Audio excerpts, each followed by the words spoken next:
Back to my channel. ఈరోజు ఎపిసోడ్లోకి వెళ్ళిపోతే ఇక బాలు అయితే మీనా కోసం పూల కొట్టునైతే ఏర్పాటు చేస్తాడు. అది చూసి ప్రభావతి అలాగే ఇంకా అందరూ కూడా షాక్ అయిపోతారు. ఇక బాలు, ఎలా ఉంది మీనా, ఈరోజు నుంచి ఈ బండికి ఓనర్వి నువ్వే అని వెనకాలనే మీనా చాలా హ్యాపీగా ఫీల్ అవుతుంది. ఇక పార్వతి అయితే, బాబు ఉదయాన్నే మా దగ్గరికి వచ్చి నువ్వు పూల కోసం అటు ఇటు తీసుకెళ్తే ఏమైందో ఏంటోనని చాలా కంగారు పడ్డాను. కానీ మా మీనా కోసం నువ్వు ఇలా చేశావని తెలిసాక చాలా సంతోషంగా ఉంది బాబు అని వెనకాలనే ఇక ప్రభావతి, చండాలంగా ఉంది, ఏమైంది ఇప్పుడు, నీ అభిప్రాయం ఎవరో అడగలేదే అని బాలు అంటాడు. ఇక సత్యం, ఒరే బాలు, నాకైతే ఈ నిర్ణయం చాలా బాగా నచ్చింది. మీనాతో ఇలా కొట్టు పెట్టించి చాలా మంచి పని చేశావు. ఇంకేంటి ఆలస్యం, వెంటనే రిబ్బన్ కటింగ్ చేసేయండి అని చెప్పేసి ఇక మీనా వాళ్ళ చెల్లి అంటుంది. దాంతో బాలు, ఒక్క నిమిషం, ఈ రిబ్బన్ కటింగ్ చేయాల్సింది మాత్రం డబ్బులమ్మే. డబ్బులమ్మా, ఈ రిబ్బన్ కటింగ్ నువ్వే చేయాలి అని వెనకాలనే ఒక్కసారిగా శృతి షాక్ అవుతుంది. ఇక మీనా, రా శృతి అని వెనకాలనే ఇక శృతి ఏమో అక్కడ ఉన్న సీజర్ తీసుకుని రిబ్బన్ కటింగ్ అయితే చేస్తుంది. దాంతో అందరూ కూడా క్లాప్స్ కొడుతూ ఉంటారు. ఇక బాలు, మీనా ఒక్క నిమిషం, డబ్బులమ్మా నువ్వు కూడా ఒక్క నిమిషం, ఇదిగో ఇది డబ్బులమ్మకివ్వు. బాలు, ఏంటిది, ఏంటిదో తర్వాత తెలుస్తుంది, ముందు నువ్వివ్వు మీనా అని వెనకాలనే మీనా ఇక ఆ కవర్ని శృతికైతే ఇస్తుంది. ఇక శృతి, ఏంటి ఇదెందుకు ఇస్తున్నారు? అదే, ఒకరి కష్టార్జితం ఉంచుకోకూడదు, కష్టాన్ని గుర్తించాలి, తగిన ప్రతిఫలం ఇవ్వాలి అని నువ్వే కదా నేర్పించావు డబ్బులమ్మా, దానికే ఈ ప్రతిఫలం. నువ్వు మాకు రిబ్బన్ కటింగ్ చేసినందుకు నీకు మేమిస్తున్న అదే, నీ విషయంలో పాకెట్ మనీ అని అనగానే ఇక శృతికి తల కొట్టేసినట్టు అనిపిస్తుంది. కోపంగా లోపలికి వెళ్ళిపోతుంది. ఇక రవి, శృతి ఆగు ఆగు అంటూ లోపలికి వెళ్తాడు. ఇక ఇంతలోకి సత్యం అలాగే ఇక వచ్చిన వాళ్ళందరూ కూడా మీనాకి అలాగే బాలుకి కంగ్రాట్స్ చెప్తూ, కొట్టు బాధ్యతలు నీ భర్త నీకు అప్పగించాడు, ఇక రోజు రాబడే రాబడి అని అందరూ కూడా పొగిడిస్తూ ఉంటారు. ఇక మీనా అయితే, బాలు నాకు ఎంతో మంచి భర్త అన్నట్టు పొంగిపోతూ ఉంటుంది. ఇక శృతి అయితే చాలా ఫీల్ అవుతూ లోపల ఉన్న అమౌంట్ని తీసి లెక్క పెడుతుంది. అప్పుడే అక్కడికి రవి వస్తాడు. చూసావా రవి, మీనా నన్ను ఎలా దెబ్బ కొట్టిందో, అందరి ముందు ఎలా అవమానించిందో. నేను తనకి 2000 ఇస్తే ఇందులో ఇంకొక 500 ఎక్స్ట్రా పెట్టి అందరి ముందు నాతో ఇలా ఆట ఆడుకుంది. మీ బాలు అన్నయ్య ఇదంతా చేయించాడు. చూసావా, నేనంటే ఏంటో వాళ్ళకి తెలిసేలా చేస్తాను. ఆ రోజు నువ్వేమో నేనేదో చేసింది పెద్ద తప్పు అన్నావు. మరిప్పుడు వాళ్ళు చేసింది కూడా తప్పు కాదు కదా. అయినా నువ్వెందుకు ఫీల్ అవుతున్నావు? నువ్వు చెప్పిందే కదా, మీనా చాలా పనిచేస్తుంది, వదినకు ఎవరు వదిన కష్టాన్ని ఎవరు గుర్తించట్లేదు, నేను గుర్తించాను, ఇది వదినకి పాకెట్ మనీలా ఇచ్చాను అని నువ్వే కదా అన్నావు. సేమ్ అదే ఉద్దేశంతో మీనా వదిన బాలు అన్నయ్య కూడా నీకు ఇచ్చుంటారుగా. ఇంకా వాళ్ళకన్నా నువ్వు చిన్నదానివి కూడా. అలా ఎందుకు నువ్వు అనుకోవట్లేదు? అక్కడ ఇలా ఇస్తే అది ఆ ఉద్దేశంతోనే అవుతుంది కదా రవి, నీకు అర్థం కావట్లేదా? మరి నువ్వు కూడా అలా రోహిణి వదిన ముందు, అమ్మ ముందు ఇస్తే వదిన కూడా ఇలాగే అర్థం అవుతుంది కదా, వాళ్ళు కూడా ఇలాగే అనుకుంటారు కదా. మరి నువ్వెందుకు ఆలోచించలేదు? రవి, నువ్వు చెప్తుంటే నాకు కూడా అనిపిస్తుంది, నిజంగానే నేను మీనాని చాలా హర్ట్ చేశాను. హర్ట్ చేయడం కాదు, మీనా వదిన చాలా బాధపడింది.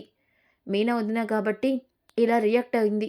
అదే ఆ పొజిషన్లో ఇంకో రోహిణి వదినో లేదంటే ఇంకెవరున్నా నీ విషయంలో చాలా పెద్ద గొడవే అయ్యేది. ఆ విషయాన్ని నువ్వు అర్థం చేసుకో రవి. ఇప్పుడు నాకు బాగా అర్థమైంది.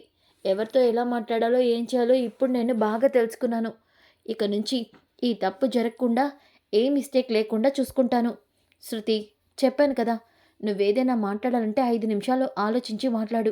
అప్పుడు నీకే ఏది కరెక్టో రాంగో అర్థమవుతుంది అని రవి అయితే చెప్తాడు. ఇంకా ప్రభావతి అయితే ఇంటికి వచ్చేస్తుంది.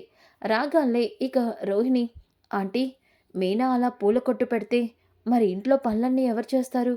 వంట, బట్టలు ఉతకడం, ఇల్లు చుట్టం, ఇవన్నీ ఎవరు చేస్తారు? ఎవరు చేస్తారమ్మా? అదే చేస్తుంది. పూల కొట్టు పెట్టమని నేనేమైనా దానికి చెప్పానా ఏంటి? అది సంపాదించిన సంపాదనతో ఈ ఇల్లు గడవాలా ఏంటి? అది పూల కొట్టలేదు, గాడిది గుడ్డు లేదు. ఆ తొక్కలో కొట్టు ఎవడు స్టార్ట్ చేయమన్నాడు? అది తీసేసేనా, అది ఇంట్లో పనులన్నీ చేయాల్సింది అని అంటూ ఉంటే అప్పుడే బాలు మీనా ఇంటికి వస్తారు. ఇక బాలు, ఏమి లక్ష్మావతి, ఏమంటున్నావు? పూల కొట్టు తీసేయాలా? ఇంట్లో పనుల కోసం నా భార్య పెట్టుకున్న పూల కొట్టు తీసేయాలా? ఎవడు చెప్పాడు నీకు? అసలు నా భార్య పూల కొట్టు తీసేయాలని ఎవరు కోరుకుంటున్నారు? చెప్పండి. నువ్వా? లేదంటే ఈ పాలరమ్మ? లేదంటే ఈ లక్షలు మింగేసినోడా? ఎవరు? అని ఎనకాలనే ఇక ప్రభావతి, ఏంట్రా బెదిరిస్తున్నావేంటి? నేనే అంటున్నా. నీ పెళ్ళాం పూల కొట్టు పెడితే ఇంట్లో పనులన్నీ ఎవడు చేస్తాడు? చెప్పు. ఎవరు చేస్తారేంటి? ఈ రోహిణి, ఈ పాలరమ్మ, ఈ డబ్బులమ్మ, అలాగే 3 పూట్ల ఇంట్లో కూర్చొని తింటున్న నువ్వు, మీరందరూ ఖాళీనే కదా! బాలు, నేను పార్లర్‌కి వెళ్తున్నాను. డబ్బులు సంపాదిస్తున్నాను. ఇక శృతి అప్పుడే కిందకి వచ్చి, చూడు మిస్టర్ బాలు, నేను కూడా డబ్బింగ్‌కి వెళ్తున్నాను. నా పెళ్ళాం కూడా పూల కొట్టుకి వెళ్తుంది. మరి తను కూడా పని చేస్తుంది కదా! మరి ఇంట్లో పనులు తనెలా చేస్తుంది? ఇంకా మీనా, ఏవండీ ఎందుకు గొడవ? నేను చూసుకుంటాలే. నువ్వాగు మీనా. నువ్విలా ప్రతీదీ చూసుకుంటానంటున్నావు కాబట్టి, వాళ్ళందరూ అలా నీ మీద రెచ్చిపోయి పనులు చేయకుండా అన్నీ నీకప్పగిస్తున్నారు అని అంటూ ఉంటే, ఇక సత్యం, ప్రభా, ఇంకా పూల కొట్టు స్టార్ట్ చేసిందో లేదో, అప్పుడే ఇంట్లో గొడవని స్టార్ట్ చేశావా? నేనేం గొడవ చేయలేదు. వీడి పెళ్ళాం కలిసి గొడవ చేస్తున్నారు. ఏమైందిరా బాలు? చూసావా నాన్నా? మీనా పూల కొట్టు పెట్టిందని, ఇంట్లో పనులన్నీ ఎవరు చేస్తారని, ఇదిగో ఈ లక్షావతి, అల్లరమ్మ ఇద్దరూ మాట్లాడుకుంటున్నారు. చూడండి నాన్న, మీనా ఇప్పుడు వీళ్ళలాగే సమానంగా పూల కొట్టు పెట్టి పనిచేయాలి. అలాంటప్పుడు మీనా ఇంట్లో అన్ని పనులు చేయదు. చేస్తే అందరూ సమానంగా చేసుకోమని చెప్పండి. లేదంటే పని వాళ్ళు చేసుకుంటారు అని ఎనకాలనే ఇక ప్రభావతి, అదెలా కుదురుతుంది అని ఎనకాలనే ఇక సత్యం, చాలు ప్రభా, ఇప్పటి వరకు నువ్వు చేసిన గొడవ చాలు. బాలు అన్నది కూడా నిజమే కదా!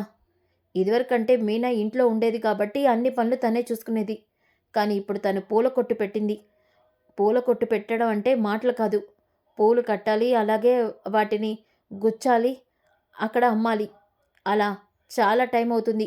కాబట్టి ఇంట్లో ఉన్నది నలుగురు ఆడవాళ్ళు. సమానంగా అందరూ తలకో పని చేసుకుంటే ఏ గొడవ ఉండదు. లేదు అంటావా?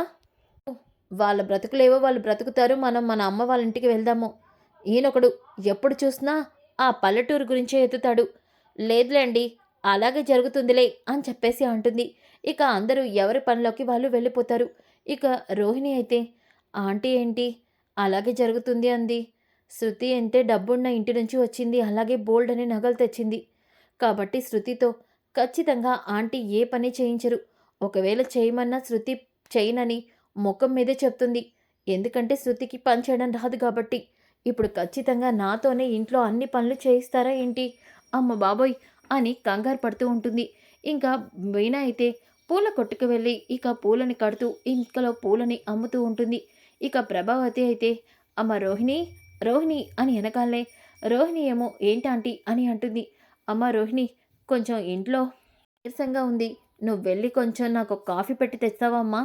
సరే ఆంటీ అంటూ ఇక రోహిణి కాఫీ పెడుతూ, బాబోయ్! ఇప్పుడు కాఫీకి ఓకే చెప్పాను కాబట్టి వంట కూడా చేసి వెళ్ళమంటారేమో. తప్పించుకొని వెళ్ళడమే బెటర్ అని చెప్పేసి, ఆంటీ నాకిప్పుడే ఫోన్ వచ్చింది. క్లయింట్ నా కోసం ఎదురు చూస్తున్నారు. నేను వెళ్ళాలా ఆంటీ? మీరు కాఫీ పెట్టుకొని తాగండి ఆంటీ అని రోహిణి మెల్లగా అక్కడి నుంచి వెళ్ళిపోతుంది. ఇక ప్రభావతినే ఇంట్లో అన్ని పనులు చేస్తూ, ఇక వంట చేస్తూ, అలసిపోతూ, కోపంగా అన్ని చెడమడ తిడుతూ సామాన్లు విసిరేస్తూ ఉంటుంది. అప్పుడే సత్యం, ఏమైంది ప్రభా? ఎందుకిలా సామాన్లు పడేస్తున్నావు? పడేయడం కాదు, ఉదయం నుంచి అన్ని పనులు నేనే చేస్తున్నా. ఒక్కరు కూడా నాకు సాయం చేయట్లేదు. అదే కోపం, ఉక్రోషం. మరి రోజు ఇంట్లో మీనా ఇలాగే ఒక్కరితేగా అన్ని పనులు చేస్తుంది. మీనా ఏ రోజు ఎవరి మీద కోపం చూపించలేదు కదా! మరి ఒక్క పూటకే నీకు అంత అలసటొచ్చేసిందా? అయినా నీకు మిగతా కోడళ్ళ సహాయం కూడా తీసుకోమన్నానుగా. అది కాదండి, శృతి అంటే డబ్బున్నమ్మాయి. రోహిణి కూడా బాగా డబ్బున్నమ్మాయి. వాళ్ళకి పని చేయడం తెలీదు కదా! వాళ్ళకి పనులు చేయడం తెలీదని, మీనా పేదరికం నుంచి వచ్చిందని మొత్తం మీనాకు అప్పగిస్తావా? ఇదెంతవరకు సమంజసం? నువ్వే ఆలోచించు ప్రభా అని చెప్పి కోపంగా వెళ్ళిపోతాడు. ఇంకా ఉదయమవుతుంది. ఉదయమైన తర్వాత ఇక ప్రభావతి అయితే కిచెన్‌లో ఏం చేయాలో తెలియక సతమతమవుతూ ఉంటుంది. ఇంతలో అప్పుడే రోహిణి అలాగే శృతి కిందకి వచ్చి, ఆంటీ నాకు ఆమ్లెట్, ఆంటీ నాకు దోసె, అమ్మా క్యారేజ్ అయిందా? నేను బయలుదేరాలి అని హడావుడి చేస్తూ ఉంటే, ఇక ప్రభావతి, నా వల్ల కాదు. ఈ వంట ఇదంతా నేను చూడలేను. మీనాతో కొట్టు మాన్పిచ్చేసి ఇంట్లో పనులు మీనాకి అప్పగించాలి అని అంటుంది. దాంతో సత్యం అలాగే బాలు, ఏంటి? మీనాతో కొట్టు మూయించాలా? ఎట్టి పరిస్థితిలో అది జరగదు. ఎందుకు జరగదు? ఇంట్లో పనులన్నీ ఎవడు చేస్తాడు? నా వల్ల కాదు అని అంటూ ఉంటే, ఇక అప్పుడే ఏంటి? నా భార్య పూల కొట్టు పెడుతుంది. అందుకే పని చేయట్లా. ఈ పార్లరమ్మ కూడా పార్లర్‌కెళ్తున్నాననే కదా ఇంట్లో పని చేయడం మానేసింది. ఈ డబ్బులున్న అమ్మాయయితే చెప్పనవసరం లేదు. మరి మీనా ఎందుకు పని చేయాలి అని అంటూ ఉంటే, అప్పుడే సుశీలమ్మ ఇంటికి వస్తుంది. ఒరేయ్ సత్యం! సత్యం! అమ్మా నువ్వా? నువ్వేంటిలా వచ్చావు? ఏంట్రా? నేను రాగాలనే సంతోషపడటం మానేసి, నువ్వేంటిలా వచ్చావని నీ పెళ్ళంలా అడుగుతున్నావు?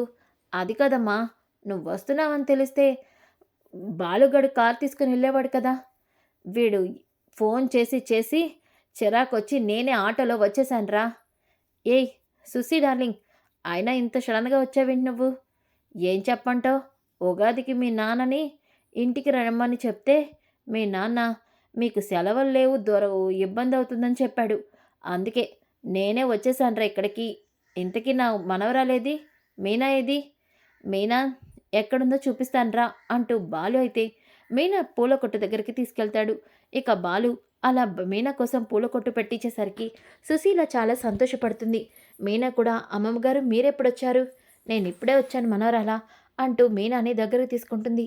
ఇక అందరూ కూడా ఇంటికి రాగాలనే ఇక సుశీల వెళ్ళి కాఫీ తీసుకురా ప్రభా అని అనగాలనే కాఫీ తీసుకొచ్చి ప్రభావతి ఇస్తుంది. ఇక సత్యమైతే అమ్మా ఊర్లో అంతా బానే ఉందా? బానే ఉందిరా. కానీ ఏంటి పనుల కోసం గొడవ పడుతున్నట్టున్నారు? అదేం లేదత్తయ్య. అంటే మీనా ఎళ్లి పూల కొట్టులో కూర్చుంటే ఇంట్లో పనులెవరన్నీ చేస్తారు? ఏంటే ఇంట్లో పనులు అన్నీ మనవరాలు మీనానే చెయ్యాలా ఏంటి? నీ పెద్ద కోడలు ఉందిగా ఏం చేస్తుంది? ఏ నువ్వు చేయలేవా పని అని ఎనకాలనే ఇక రోహిణి అది కాదమ్మమ్మ గారు. చూడండి నేనొచ్చేసానుగా. ఇక ఈ రోజు నుంచి ఎవరు ఏ పని చెయ్యాలో అన్నీ నేను చూసుకుంటాను అని చెప్పేసి సుశీల అయితే అంటుంది. ఇక ఉదయం అయిన తర్వాత రోహిణి అలాగే ప్రభావతి చేత సుశీల వంటలు చేయించి ఇంట్లో అన్ని పనులు చేయిస్తూ పాత్రలు తోమిస్తూ బట్టలు ఉతికిస్తూ ఇక వాళ్ళని ఒక ఆట ఆడుకుంటూ ఉంటుంది. అది చూసిన బాలు మీనా సత్యం అయితే నవ్వుకుంటారు. ఇక రోహిణి అమ్మ బాబోయ్! నా వల్ల కాదు ఆంటీ నేను పార్లర్‌కి వెళ్ళి సరిగ్గా నా పని కూడా చేయలేకపోతున్నాను. ఇంట్లో ఇన్ని పనులు చేయడం నా వల్ల కాదు. త్వరగా ఒక పని మనిషిని పెట్టేసుకుందాం ఆంటీ అని అంటుంది. ఇక ప్రభావతి కూడా అవునమ్మా రోహిణి నా వల్ల కూడా అవ్వట్లేదు. మీ మావయ్యతో చెప్పి పని మనిషిని పెట్టిచ్చేస్తాను అని అంటుంది. ఇక ఉదయం అయినాక సత్యంతో ఏవండి మనం వెంటనే ఒక పని మనిషిని పెట్టించుకోవాలి. అదేంటి పని మనిషి అవసరం లేదని నువ్వేగా పని మనిషిని తీయించేశావు. మరి ఇప్పుడెందుకు అని అనగాలనే ఇక ప్రభావతి ఇంట్లో పనులు చేయడం నా వల్ల కావట్లేదు. అందుకే మనం వెంటనే వంట చేయడానికి ఒక పని మనిషిని, ఇల్లు తుడవడానికి ఒక పని మనిషిని, బట్టలు ఉతకడానికి ఒక పని మనిషిని పెట్టుకుందాం అని ఎనకాలనే ఇక బాలు నేను దీనికి ఒప్పుకోను. నా పెళ్ళాం ఇంట్లో పనులు చేస్తున్నప్పుడు మాత్రం పని మనిషిని పెట్టచ్చలేదు కానీ, ఒక్కరోజు నీ కోడలు పార్లరమ్మ నువ్వు పని చేసేసరికి పని మనిషి పెట్టాలా? నేనొప్పుకోను అని ఎనగాలనే ఇక సుశీలమ్మ నేను కూడా ఒప్పుకోను. ఈ ఇంటికి అత్తగారిని నేను. నువ్వు కాదు. నువ్వు నా కోడలివి. నేనేం చెప్తే అదే వినాలి. ఈ ఇంట్లో పని మనిషి రావటానికి వీల్లేదు. ఇంట్లో పనులన్నీ నువ్వు, నీ పెద్ద కోడలే చేయాలి అని చెప్పేసి అంటుంది. ఇక ప్రభావతి చెప్పేది చేసేది లేక అన్ని పనులు తనే చేస్తూ ఉంటుంది. ఇక ఇంతలోకి మీనా అయితే పూల కొట్టులో బాగా డబ్బులు సంపాదిస్తూ ఉంటుంది. ఇక బాలుకి ఏవండి ఈరోజు నా సంపాదన 2000 సూపర్ మీనా నువ్వు ఈ రకంగా సంపాదిస్తే నెలలో కాదు ఒక 6 నెలల్లో లక్షలు సంపాదించేస్తావు. ఇదంతా మీ వల్లేనండి. మీనా ఇందులో ఒక్క రూపాయి కూడా నువ్వెవ్వరికీ ఇవ్వద్దు. ఇదిగో ఈ డబ్బా. ఇందులో నీ డబ్బులన్నీ డబ్బాలో పెట్టుకో. నువ్వు బంగారం నగలు కొనుక్కోవాలన్నా చూడు. ఆ మెడలో పుస్తల తాడు, అలాగే ఆ నల్ల పూసలు నేను చేయిస్తా. ఈ డబ్బులు నీకు నచ్చినవి నువ్వు కొనుక్కో. నిన్నెవ్వరూ అడగరు. అది కాదండి మీనా చెప్తున్నాను కదా! ఈ డబ్బులు మొత్తం నీవే. ఈ డబ్బుల మీద ఎవ్వరికీ హక్కు లేదు అని అనగాలనే ఒక్కసారిగా మీనా సంతోషంతో బాలుని హగ్ చేసుకుంటుంది. ఏ మీనా ఎందుకిలా హగ్ చేసుకున్నావు? అసలే నాకు లేనిపోయినవన్నీ వస్తున్నాయి. ఇప్పుడు నువ్వు ఇలా హగ్ చేసుకుంటే మళ్ళీ నేను చాలా అవస్థలు పడాలి అంటూ బాలు అయితే ఇక మీనాని కామెంట్ చేస్తూ ఉంటాడు. ఇక ఉదయం అవుతుంది. ఉదయమైన తర్వాత సుశీలమ్మ ఇక మీనాని కిందకి పిలుస్తుంది. ఇక అందరూ కూడా హాల్లోకి వస్తారు. ఇక సుశీల బ్యాగ్ తీసి తన 7 వారాల నగలను తీసి మీనా చేతిలో పెడుతుంది. ఇక మీనా, అమ్మమ్మ ఇవన్నీ ఎప్పటికైనా బాలుగాడి పెళ్ళానికి ఇవ్వాలని దాచిపెట్టాను. నా మనవరాలు ఉగాది పండక్కి ఈ నగలన్నీ పెట్టుకోవాలి. అందుకే ఇస్తున్నాను. అదేంటి, ఇంట్లో ముగ్గురు మనవరాళ్ళున్నాం. అలాంటప్పుడు ముగ్గురికి సమానంగా ఇవ్వాలి గానీ, మీనాకి మాత్రమే ఇవన్నీ ఇవ్వడమేంటి అని రోహిణి అంటుంది. ఇక శృతి, అది అమ్మమ్మ గారి ఇష్టం కదా రోహిణి. ఈ శృతి ఒకరితి. తనడగదు నన్నడగనివ్వదు అని రోహిణి అనుకుంటూ ఉంటే, ఇక బామ్మ, చూడమ్మాయ్, ఈ నగలన్నీ నీ తాతగారి నుంచో లేదంటే బయట నుంచో వచ్చినవి కాదు. ఇవి స్వయాన మా అమ్మ నాకు చేయించి ఇచ్చిన నగలు. వీటిని నా మనవడికి, నాకిష్టమైన వాళ్ళకి ఇవ్వచ్చు. అందుకే మీనా నాకు ఇష్టమైన మనవరాలు. అందుకే తనకి ఈ నగలన్నీ ఇస్తున్నాను. ఇప్పుడేంటి సమస్య చెప్పండి.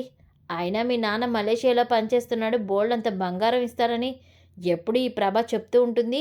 మరి నగల మీద నీకు ఎందుకమ్మాయి అంత ఆశ అని అనగానే రోహిణి ఇంకా సైలెంట్ అయిపోతుంది. ఇక మీనా, అది కాదు అమ్మమ్మ, నువ్వేం మాట్లాడద్దు. మీనా, నానమ్మంత ప్రేమగా ఇస్తుంటే కాదంటే మళ్ళీ సుసి డార్లింగ్ ఫీల్ అవ్వదు. ముందు నువ్వు తీసుకో అని చెప్పేసి బాలు కూడా అంటాడు. సత్యం కూడా తీసుకో అమ్మా అని అంటూ ఉంటాడు. ఇక ప్రభావతి అయితే, బాబోయ్ 7 వారాల నగలు, ఎప్పటికైనా ఇవి నాకే వస్తాయి అనుకున్నా, ఈ ముసల్దేంటి ఇలా చేసింది అని అనుకుంటూ ఫీల్ అయిపోతుంది. సో ఫ్రెండ్స్, కమింగ్ ఎపిసోడ్ చాలా ఇంట్రెస్టింగ్గా ఉంటుంది. Don't miss. ఈ వీడియో నచ్చితే లైక్ చేయండి, షేర్ చేయండి. Thanks for watching. Back to my channel. ఈరోజు ఎపిసోడ్లోకి వెళ్ళిపోతే